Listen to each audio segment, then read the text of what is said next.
Welcome back, everyone, to another episode of Tavora Talks. I'm your host, Cash, joined as always by my co-host and partner in cybercrime, Mr. Matt Mosley. How you doing, Matt?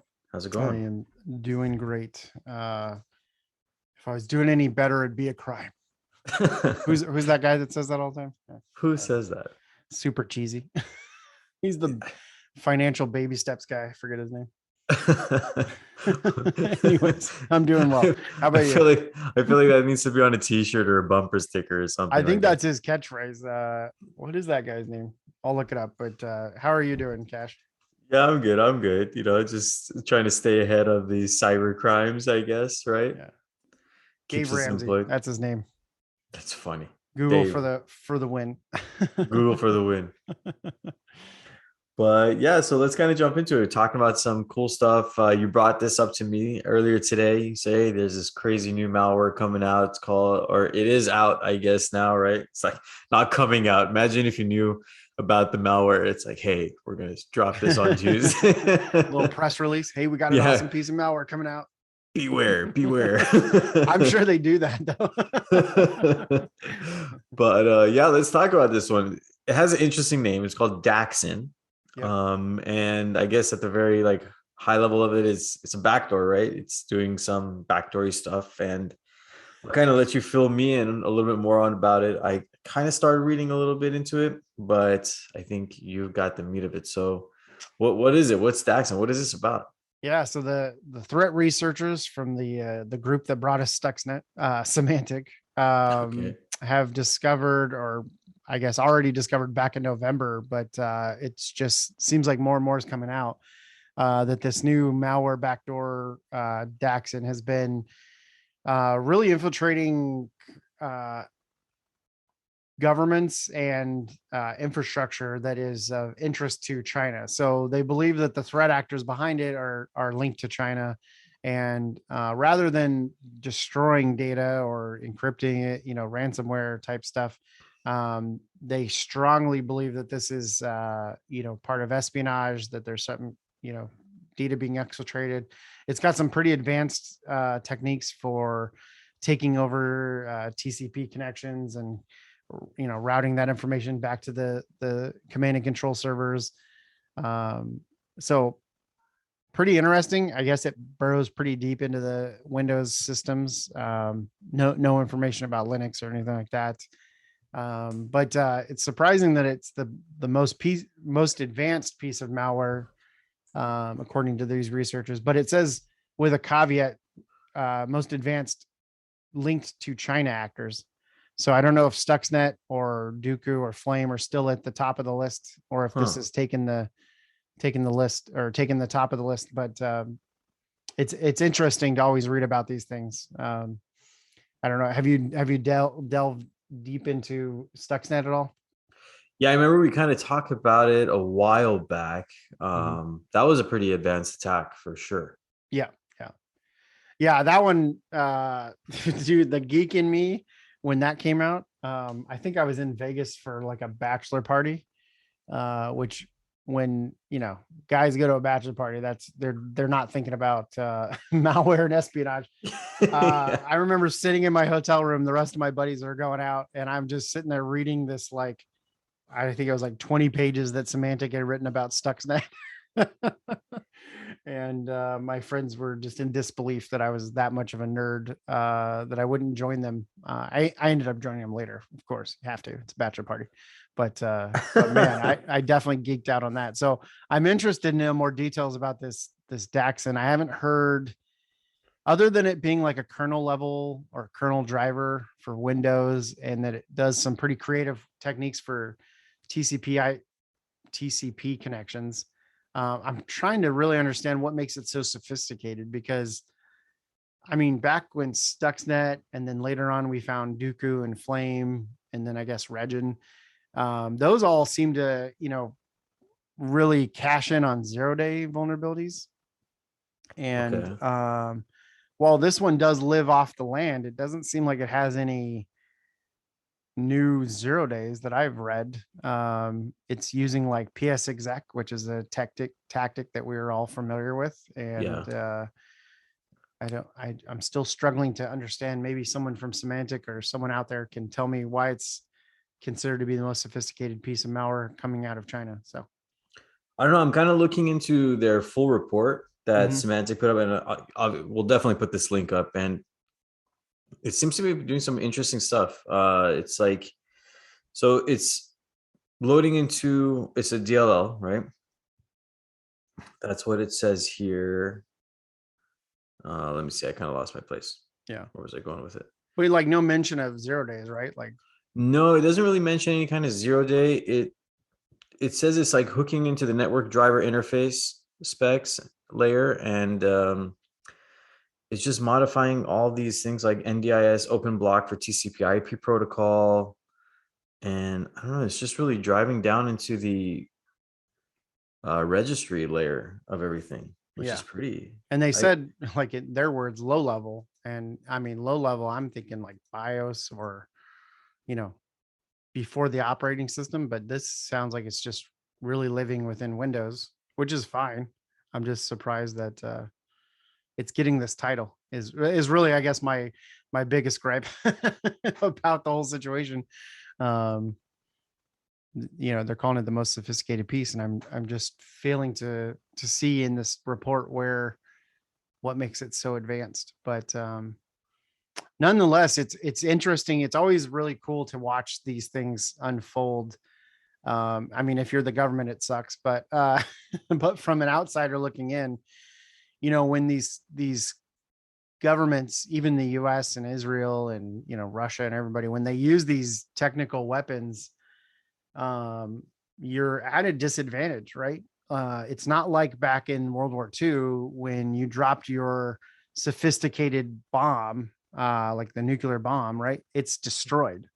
yeah, The enemy can't reassemble that bomb and then use that against you, right? Because they don't have the technology, they don't know how you made it. Whereas when these types of weapons get dropped, the code can be reversed, right? We can look at the malware, we can understand how it works, we can pull it apart, we can recompile it, and leverage it for our own uses. So it's kind of funny. It's like you launch a missile, and then the person catches the missile, turns it around, and sends it right back to you, kind of thing. So I think as the world evolves and cyber attacks become cyber warfare, which we see right now during Ukraine and Russia, oh yeah, for sure. it'll be interesting to see what happens. Like, even Ukraine and Russia, we've got the hermetic wiper and whatever the other one was that is spreading out. And yeah, there's no reason why that can't be, recompiled and used. Like we saw with Stuxnet. I mean, that there's samples of that available online, right? This piece of malware that can control physical hardware, right? Because it was used at the Natanz nuclear enrichment facility or uranium enrichment facility in Iran.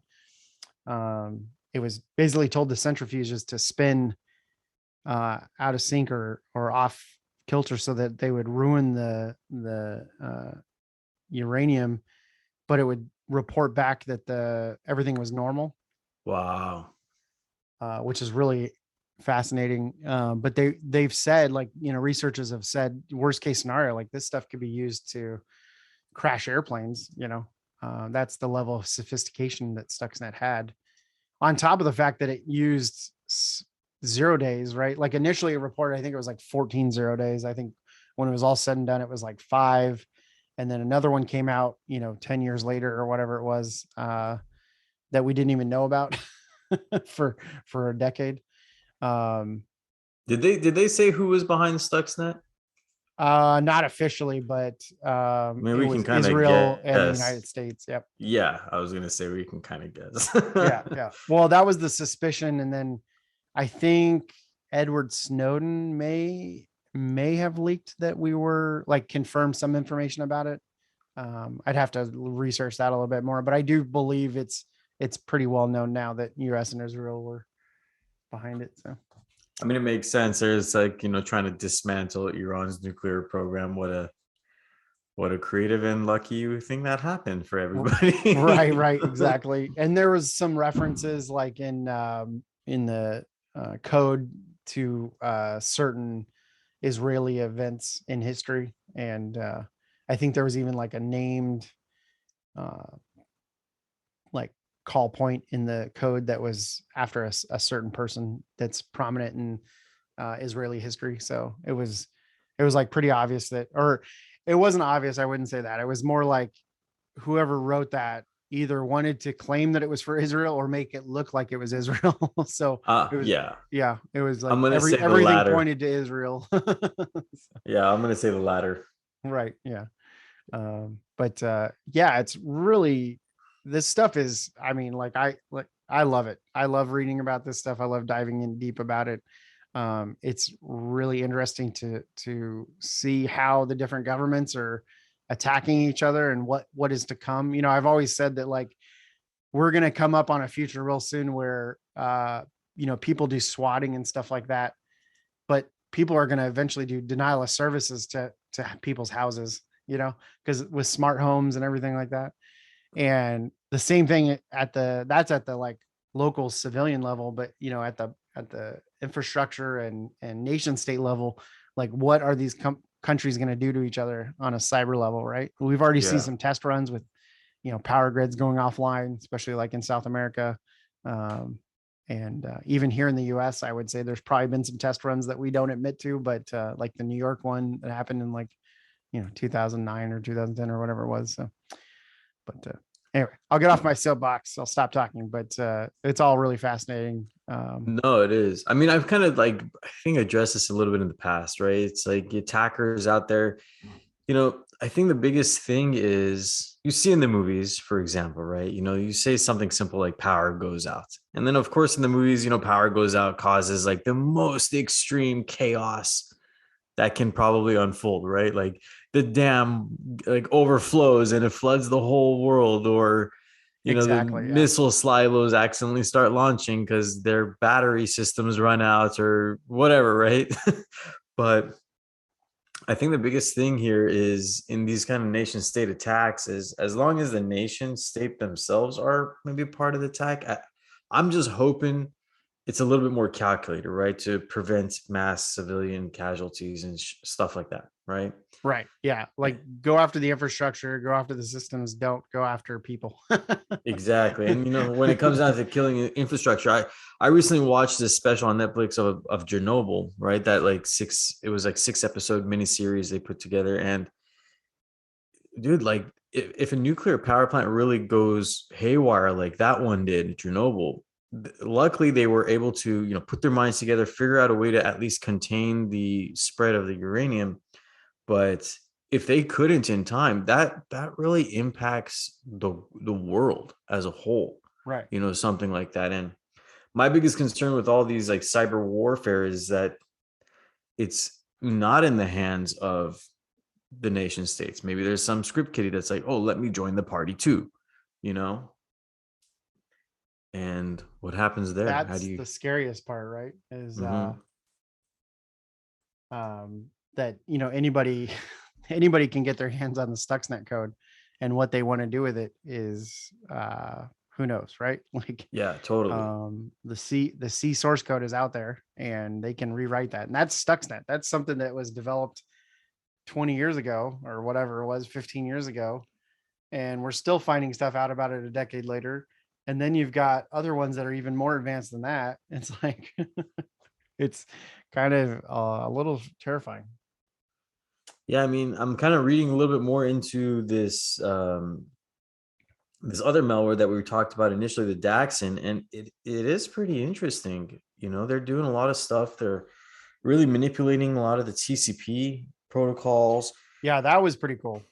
They're like using some of these what is it called, like these packages, right? Like the send net buffer list handler, really kind of exploiting that to something along the lines of they're taking the packets, they're redirecting it, and somehow they're able to manipulate the traffic there.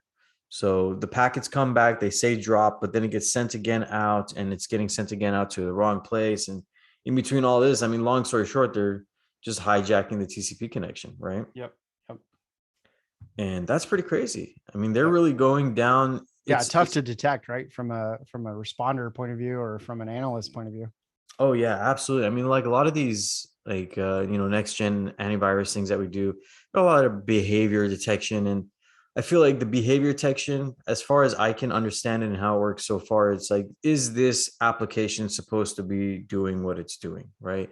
Mhm. Is does Outlook always open a calculator? Probably not. You know what I'm saying? Right. Is that happening? Is it Yeah. not? But when it comes down to this Daxin, it's literally manipulating registry values. And I don't know how you can put a failsafe to really check against that kind of stuff. I mean, it's probably something they need to start thinking about.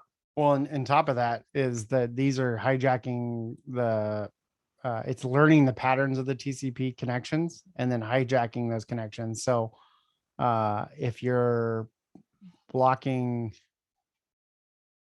like, you know, unknown stuff, cool. But this is known stuff that's coming into your network, and then it's using those known connections that your firewall is not going to detect, right? Because you're talking about behavior stuff, and this is made to look like normal behavior.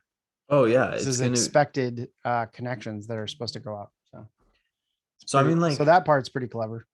it is. It's very clever, and I wonder on the computer system itself. Next gen AV stuff. It just monitors the system. But if the system is seemingly performing normally, what's the next layer, right? The next layer of defense is network itself, putting rules in place. Um, and I mean, it's easier said than done, right? I always kind of talk about this stuff when with some of our clients who get compromised. They say, well, do you have like a whitelist of every machine or every system that this thing should be talking to? Do you have network traffic alerts in place, monitor the amount of traffic going in and out? But then even then, on some scenarios that I kind of fabricated, it's, well, if they've been in your environment, like living off the land for a long time, and they're sending out real tiny chunks at a time, Yep. how do you even monitor for that, right? It's like, oh, I only see this computer sending a kilobyte of data every hour, Right. something like that, obviously. But that's beyond, like, it seems okay. Like, how much Right. is a If you're kilobyte sending of out like data? 90 bytes at a time, and then you're collecting it and then compiling it all into one giant chunk, Exactly. like that would be really hard to detect. It's that kind of reminds me of the direct TV thing. Remember we talked about that, where Yeah, yeah. the developers had slowly been putting little updates, together, and nobody knew what the updates were. And then all of a sudden, finally in the last transmission, they compiled it all together to form this super update. And they kicked everybody out of those black boxes. Which The is same thing would crazy. apply for data, right? Like if you're pulling these little bits of data, like you just said, and then compiling it all at the end, putting it all together, data exfiltration, while it takes forever, it's the slow burn, right? Death by 1,000 cuts. Yeah, straight up. I mean, they're kind of using the old technology of like torrent networks, right? You want to download a file, you get a little bit from a bunch of people, and then your system kind of pieces it back together at the end, and Yeah, boom, it's you're true. ready to Yep. go. So they're kind of piggybacking off that, but backwards. They're like, on your network is now the torrent network that you just didn't know about, and all your systems and your 1,000 computers in your environment are being used as a giant botnet, sending chunks at a time, and this somebody's just collecting it all, and that's it.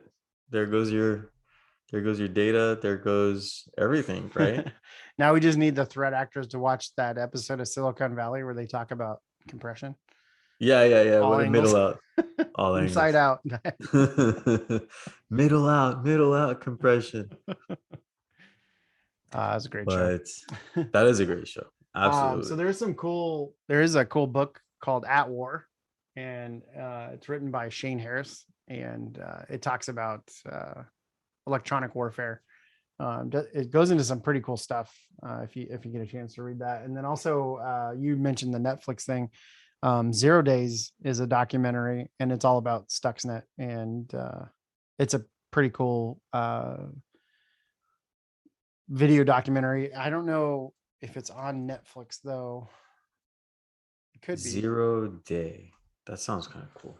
Yeah, and there's a book called Zero Day as well by Kim Zetter, and I think it might be based on that. Zero Day. It doesn't seem to be streaming anywhere, according to Google. But that book is good as well. I mean, the full movie's on YouTube. Is it? Oh, well, there you go. Yeah, Yeah, you can here watch you it go. there. I don't know if can we put the link for that even though it's on YouTube? Probably not. I Just mean, go YouTube Google hasn't it. taken it down, so Yeah, I guess there you go. Here it says the very first screen of that. It says, "Quick note: the DVD that I recorded this footage off of didn't include the pipe bomb making scene. Sorry." but yeah, I mean, you guys are smart enough. You can go Google that for yourselves. And if you can't Google that for yourselves, you should not be listening to our podcast. Yeah, definitely. It's like when you're sitting on a plane, they like explain how to use a seatbelt. It's like, what it's like that scene in Tommy Boy where David Spade's like, if you don't know how to use a seatbelt, let us know. And Tommy, Chris Farley, will come over and beat you over the head. There you go. But with that said, if you're smart enough and you're listening to us, then you're definitely going to be at Black Hat and DEF CON. And Yep. Which will we be there? we will be there as well. Yeah. We will be there. We're going to be, what are we going to do? We're going to walk around, interview whoever's there. Yep. Talk about cybersecurity, which we love doing. We have some cool swag that we put together that we'll definitely pass out. And come find us. Come find us. Chat with us. It'll be cool. I'm definitely looking forward to that weekend. Yeah, it's gonna be a lot of fun. I We will be arriving the end of Black Hat, and then we will be there for DEF CON on the floor. We'll be in the talks. We'll be at the parties. We'll be at the pool where nobody's swimming, and because nerds don't swim. Wait, man, we are the party. We are the party. But yeah, we're looking forward to interviewing everybody, talking to you. Just want to hear the stories, what you like about DEF CON, what you don't like about DEF CON, what you like about cybersecurity, what kind of cool hacks you got, or if you just want to shoot the shiz. Yeah, we want to hear from you. We want to talk to you. We want to hang out with you. We want to drink a beer with you. We want to take a shot with you. No body shots. I think nobody wants a body shot from me. No, but come out, come see us. We'll be on the lookout for our fans, and we're really looking forward to it. And yeah, like Cash said, we're gonna have some swag and stickers, shirts, and who knows what else. But it should be a lot of fun. So, yeah, it'll be a lot of fun. August, looking forward to it. What are we, 10th through the 14th? I wonder, I think you mentioned to me like years ago, you're like, every time, this convention happens, the hotels and people in Vegas, they always kind of freak out because all of a sudden you have, all the world's hackers or wannabe hackers or the hacker community in one place, and everybody's bored in their rooms at night, hacking the hotels and getting on the networks and all that good 100%, stuff. Yeah. What is it? Keno? Is that it's like the numbers? Yeah. It's like the gambling bingo version. I think it was the Rio. This was like long time ago. But the Rio, I think, had the Keno board was hacked. A few years ago, Mandalay Bay, I think there was some displays that were hacked, like in the lobby. Yeah, so definitely. There's a reason why DEF CON keeps moving. That's so funny. Yeah, I wonder. They've been on just about every hotel on the strip. The SecOps team for these hotels, they're probably like, not again. We hate this time of year. They're probably like opposite of our excitement completely. Yeah. My buddy actually, I say buddy, I haven't talked to him in a long time, but David Bryan, I don't know if he still does it, but he used to lead the team for the networking, and fun guy to talk to if you run into him. He's one of the goons at DEF CON, and he's usually got some kind of cool color hair. But he is a lot of fun to talk to and very interesting to talk to about the setup that they do and how they do it and how they protect or try to protect the hotel. And wow, that's tight. Yeah. He's going to be how they in that build area? the CTFs and how they try to keep them up and running from all the attacks and stuff like that. That's crazy. Yeah. We should definitely try to link up with him. Maybe have a chat. That'd be kind of cool. I don't even know if he remembers me. It's been 15 years since I think the last time we talked, 10 years maybe. But I'll reach out to him on LinkedIn. And David, if you're listening, I will be reaching out and check your email. yeah, and we'll see if we can set something up, because that would probably be a lot of fun to listen to. I know I enjoyed it. In fact, I think he did a talk either at Black Hat or Layer One or something about how they set up the stuff. So it's pretty cool. I feel Smart bad guy. for the average Joe that's just going to be in Vegas that same week for vacation with his family. He has Right. no idea. They should, I Well, think, put out like a public statement, be like, for the normal human, do not come this week to Vegas. I don't know if they still do, but they used to do a wall of shame, and it would just be like people, using the unsecured Wi-Fi, and then them just Oh no. capturing packets and getting plain text passwords, and then they would post it up on the projector and stuff like that. So good I, times. Definitely don't be jumping on unsecured Wi-Fi, and then even then I would VPN. oh yeah, and for sure. and even your phone as well. Like Turn off they can Bluetooth. hijack your cell phone connection even then. Yeah. Turn it all off. Turn off Yeah. Bluetooth. Just don't even go on your phone. Just turn everything off. Yep. Yeah. So Walk around. It's like the movie. I don't know if this is the right movie, Rounders or something, where the intro scene, he's like playing poker. He's like, these poor guys, they just showed up here on a Tuesday. I'm going to clear yeah, them all out. it is Right. rounders. He's like, these civilians, they have no idea that I'm like a pro sitting here. He's like, I'm going to just knock these people out one by one, take all their money. It's like stealing almost. DEF CON is a good time. It's been really crowded the last few years. Well, minus COVID, but hopefully it's not that bad this year. And I'm really looking forward to it. So Yeah, let's see what it has, what it's gonna be. got to wear a But mask though. I don't know if you read that on their website. So, oh, is that a which thing? is probably good, because that many people in one space. It's Yeah, why not? super spreader event. So, but yeah, all good. Um, so you ready to wrap it up? I think we covered what we're going to talk about. I would like to dive deeper into Stuxnet later at a later time, but Yeah, and I kind of want to like continue reading this Daxin, really go in depth on understanding exactly how they do what they do, and I wouldn't mind revisiting this subject. I'm sweet. sure more is going to be unraveled, but Yeah. yeah, we can And do a then part two. future episode coming up is we're going to be talking about cyber insurance and some of the criteria that's required to meet the standards now. So just to kind of give a little preview, ransomware has just been crazy the last 3 years. I mean, it's been a decade long problem, but the last 3 years has just been crazy. And so now cyber insurance are like rejecting people left and right. I don't know if you knew that, but if you don't meet a certain requirement or requirements, I should say, mostly multi-factor authentication, go pound pavement is basically what they're telling you. So we're going to go through and talk about some of that stuff and how, Which give I you some think is guidance. fair. So, I mean, I feel like at this point in time, if you're that guy that still doesn't have multi-factor authentication set up, you're almost like that example you gave, right? Chris Farley coming around and banging you on the head because you don't know how to use your seatbelt. yep. I mean, it's like health insurance, right? If you have underlying conditions, they don't insure you. And there's an interesting case too right now. And, I know, me, I like to geek out about cyber law.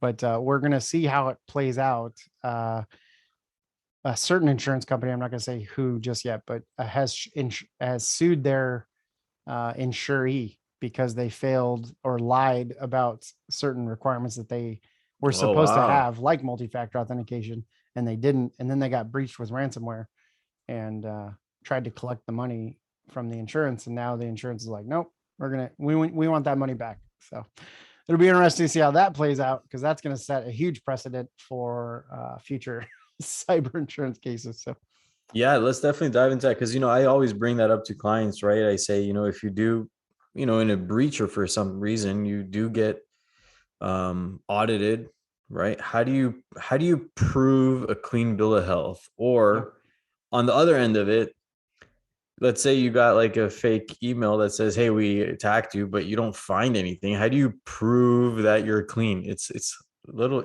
it's not it's a lot harder than it seems to prove that, right? Absolutely. Yep. It's I think it's a little bit more than our CrowdStrike score says we're good. Yeah. Qualys says we're all good to go. Yeah, it's all good. And not But knocking any of those products, but we're just saying that it takes a little bit more than yeah, just those yeah, products. exactly. Those are actually very useful. It gives a very Yeah. good, general insight, but Yeah. it's I just still want to like, make sure it's clear how do because you even know? CrowdStrike, Qualys, we like you. How do We're you not know? we're not talking crap. I wonder if CrowdStrike will cook something into their portal, and the other ones alike, Sentinel One, etc., on maybe detecting some of these new ones like Daxin. Let's see if they Oh, can. I'm sure. Yeah, the IOCs are already out, so I'm sure they have updated their list. But yeah, it's a crazy world we live in, and it never It stops. is 24 hours never a day, 7 days stops. a week. Job security. Job security never stops. It consistently evolves, and yeah, I wonder. Maybe Darwin should have done a study on survival of the fittest on malware. See how that works out. A little before his time, or a little Yeah. past his time. But yeah, looking forward to see you guys at DEF CON. In the meantime, hit us up if you got any ideas, if you want to be interviewed, if you got some cool book or story or tool or whatever you got, let us know. And I'm going to wrap it up there. Cash. Yeah, that sounds good with me. Come see us at DEF CON, Black Hat, chat with us, hit us up on the side, and make sure help us out. Like and subscribe. Subscribe, help me get to that 1,000 users so I can bring our CEO, none other than Ray, on the show. And I think that's it. That's final words for me.